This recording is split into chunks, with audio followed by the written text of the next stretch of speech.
Right, it's an interesting Wednesday. Good morning and thanks for joining us on TVC Breakfast. I am Mike Okwoche. Certainly, I'm not here alone. I am here with Kemi Fola-Adeyemo, my colleague. Good morning. Good morning. Good to see you. Chief Mike. Chief Mike. You know. Good morning. Good to see you Good again. morning. Good to see you. Right. You know, last week one was away, but we're back now and doing things and so on. It's midweek already and counting down. We missed you. Oh, yeah. By the I way, missed everyone too. You know, I won't say more than that. I won't say more than No, that. but we're back. All right. Good to see yeah, you, Mike. good to see you too. Right. Right. Now, let's talk about what is going on right now. You were in the court, and as it is, the issue of Godwin Emefiele is what everyone is talking about right now. But now the federal government has applied to withdraw the alleged possession of firearms charge against the former governor of the Central Bank of Nigeria, Godwin Emefiele. Now, the prosecution also said that it is pending 20-count fresh charges against a defendant bordering on alleged illegal procurement. My colleague Kemi Fola-Adeyemo was at the Federal High Court in Lagos where all this happened. Last week, the vacation judge of the Federal High Court Lagos, Nicholas Owebo, fixed Tuesday, August the 15th, to hear applications from both the defense, which is seeking to have the charges dropped, on account of the failure of the prosecution to obey the court order granting bail to the defendant, while the prosecution is seeking the leave of court to appeal against the order granting him bail.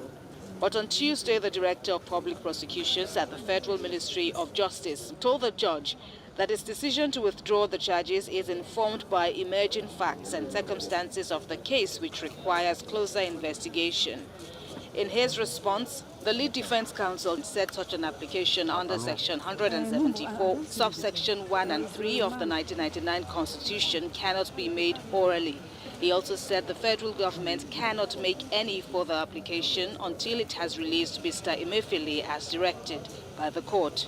The DSS, fighting off correctional officers within the court's premises, on July the 25th, rearrested Mr. Emefiele within the court's premises following his arraignment on a 2-count charge of alleged illegal possession of firearms and ammunition. So we're withdrawing pending further investigation, at the end of which we'll probably come back with more charges.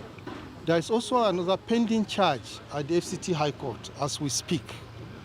So all this combined to slow down the process of complying with the orders of the court. It's about the charges at the FCT High Court conferring unlawful advantage. There are charges that borders on procurement offenses under the ICPC Act. Regarding the failure of the DSS to release Mr. Emefiele on bail, the DPP said there were administrative protocols which the agency had to abide by before transferring the detainee to a correctional facility as ordered by the judge, which delayed its obedience of the court's order. Would you prefer access or the obedience of an order that says you can go to your house and sleep? Which will you take? We don't care about access. We are not asking for access. We are saying that the Nigerian laws must be obeyed. And if the courts in this country give an order, God forbid the day that court orders will be subject to interpretation of every subordinate agency. The judge adjourned to Thursday, August the 17th, to give a ruling on the matter, adding that this latest development is a surprise to the court. Kemi Fola-Adeyemo, TVC News, Lagos.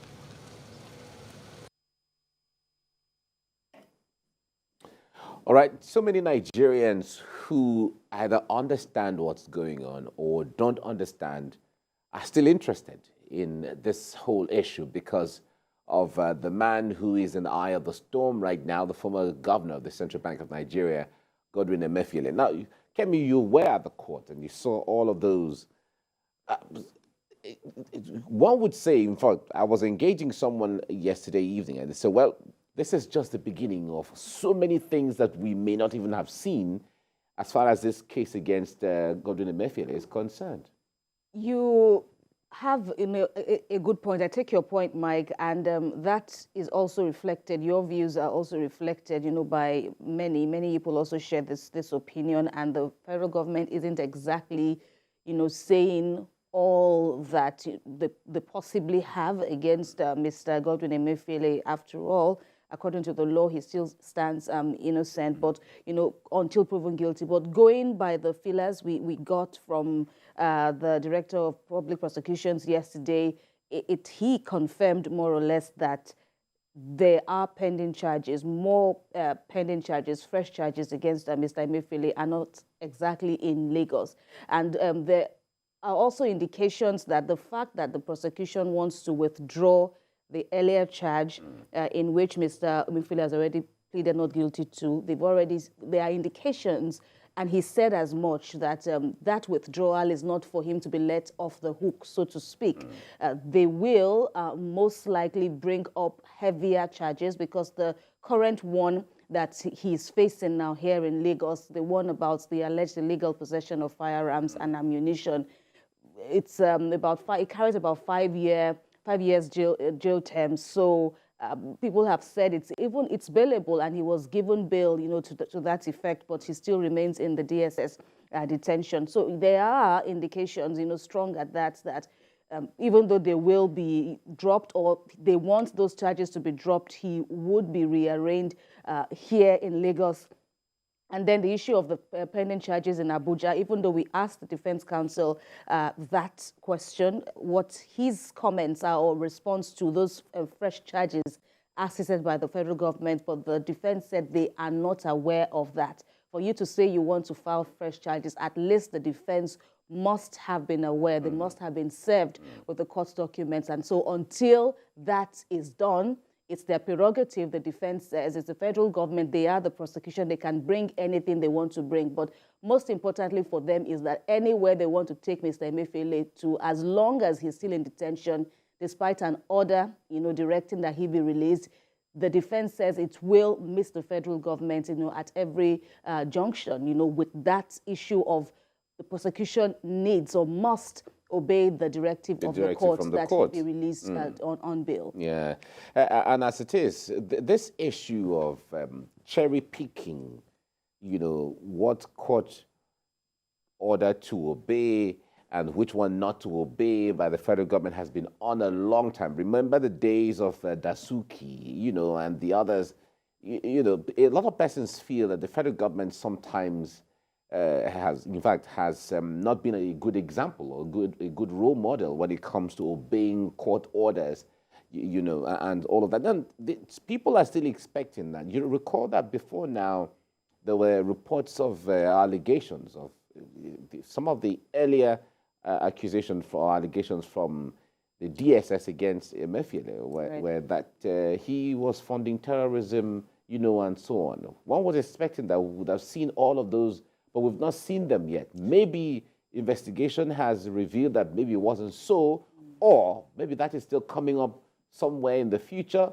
No one knows, but it looks like the way, from this standpoint, it seems the journey has just begun and it's not ending anytime soon. It appears so, Mike, and the federal government, or the prosecution in this case now, didn't share that information, even though we've asked severally, what about those allegations regarding terrorism. Of course, there were speculations at a time, and so far we haven't, gotten, wind of any more details in that regard. But the federal government told the court, that there are pending investigations, for other possible crimes that Mr. Emefiele is alleged to have committed. And that is also the standpoint for them to, hold on to him further. The prosecution also said, something around that. He was categorical in that it's not like they wanted to disobey the court's order. They are a law-abiding institution, and there are protocols. That was the word he used. There are administrative protocols that, the SSS or the DSS needs to do and put in place before transferring a detainee to another agency. And it was in the midst of that, as well as the investigation for other possible crimes, that they had a delay. So it's not like they wanted to disobey. But of course, that also got the defense also objecting, strongly to that. But the court order has been made, and the court order is made to be obeyed. So it's not for you to now choose when you want to, and if at all you even want to do that, come to court, and, come to equity with clean hands, so to speak. And the prosecution is saying, in any case, of the defense is saying, strike out all the charges, don't give the prosecution any more favors, don't grant them any more orders, because there is an order that they are yet to obey. And the challenge now is more or less on the judiciary to see how it will assert itself in this matter, because observers, many people are watching within and abroad. So it remains to be seen how the judiciary will stand up, for itself, because this is a key challenge. It's a key test on the judiciary, and Thursday is another day in court, and we want to see how it will all play out, because the defense is still holding on to that position, and many people share the agreement, but many people also look at the prosecution's standpoint in a way like it will not be the first, and this is the matter, according to the DSS, the matter of national security. So yes, it's again a test now, the rule of law versus national security. We're having another example playing out, and it's interesting. We don't know how it will all end, but it's definitely interesting to watch out for. We'll wait to see how these things pan out. Of course, sometimes it looks like one day, one drama, one day, one direction, and so on. Who is next? Exactly. So we'll wait to see how it goes.